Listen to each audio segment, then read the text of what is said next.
உண்மையாகவே என் கற்பாரையும் மீட்பும் அவரே, எனவே நான் சிறிதும் அசைவுறேன். திருப்பாடல் 62 6வது வசனம். சங்கீதம் 62 6வது வசனம்.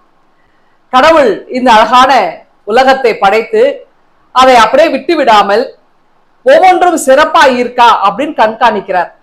இதுல உயிரினங்கள் ஏதாவது வருந்துதா, குறிப்பா மனுக்குலம் ஏதாவது கஷ்டப்படுதா அப்படின்னு பார்த்துட்டே இருப்பார். மனிதன் வருத்தப்படும் பொழுது, கண்ணீர் வடிக்கும் பொழுது இறைவன் கூட மன வருந்தப்படுகிறார், அவரும் கண்ணீர் வடிக்கிறார். அப்ப துன்புறுகிறவர்களோடு தன்னை அடையாளப்படுத்துகிறவராக கடவுள் இருக்கிறாருங்க. ஒரு உதாரணம் பார்த்தீங்கன்னா, அவர் என்ன செய்யறாருன்னா, இந்த இஸ்ரேல் மக்கள் அவங்க வாழ்க்கையில கடவுளை மறந்து ஒரு கட்டத்துல போகும்போது அந்த 2வது முறையாக அவங்க இந்த பாபிலோன்ல போயிட்டு என்ன செய்யறாங்கன்னா, அடிமைகளாக அகதிகளாக இருக்கிறாங்க. ஒரு நாடை விட்டு அல்லது வாழ்வாதாரத்தை விட்டு வேறொரு இடத்திற்கு அவர்கள் போகும்பொழுது, அதுவும் அடிமைத்தனத்தில் அவர்கள் செல்லும் பொழுது ரொம்பவே அது வேதனையான ஒரு விஷயம். அப்ப இந்த மக்கள் எல்லாம் கடவுளை நோக்கி மன்றாடுறாங்க, ஐயோ கடவுளே, உண்மை விட்டு நாங்க மறந்து போயிட்டோம், உண்மை விட்டு நாங்க தூரம் போயிட்டோம், நன்றி இல்லாமல் ஆயிட்டோம் எங்க வாழ்க்கையில, எங்களை மன்னிச்சிருன்னு சொல்லி கடவுள் இடத்துல அவர் திரும்பும் பொழுது கடவுளும் அவருடைய மனதை மக்கள் மீது திருப்புறவராக இருக்கிறார். இப்போ பாத்தீங்கன்னா இந்த பாபிலோன் அப்படின்றது ரொம்ப சிறப்பான ஒரு சர்வாதிகாரம் வாய்ந்த ஒரு இடம்.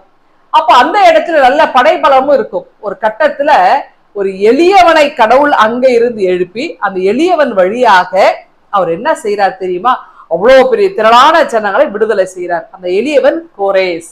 இந்த கோரேஸ் அப்படின்ற மன்னன் இடத்துல ஒண்ணுமே கிடையாது. இந்த கோரேஸ் மன்னன் இடத்துல அதான் பல படைபலமும் கிடையாது, ஆள் பலமும் கிடையாது. மிகவும் வலிமையான வலிந்து இருக்கின்ற ஏழ்மை நிலையில எளிமையான ஒரு சிறந்த ஒரு அரசனா இருக்கிறார். ஆனா அவர் ரொம்ப நல்லவர். அவர் என்ன பண்றாருன்னா, அரசனான உடனே இந்த பாபிலோன்ல அடிமைகளா இருக்கிற மக்களை விடுதலை செய்வதற்காக இவர் கோரேசு பாபிலோன் மேல படையெடுக்கிறார். அப்ப படையெடுக்கும் பொழுது என்ன நடக்குதுன்னா, பாபிலோன் தான் ஜெயிக்கணும், ஏன்னா அது சர்வாதிகாரமான ஒரு இடம், நல்ல படைபலம் எல்லாம் இருக்கு. ஆனா மிகவும் எளிமையான இந்த கோரேசை கடவுள் என்ன பண்றார், எழுப்புகின்றார்.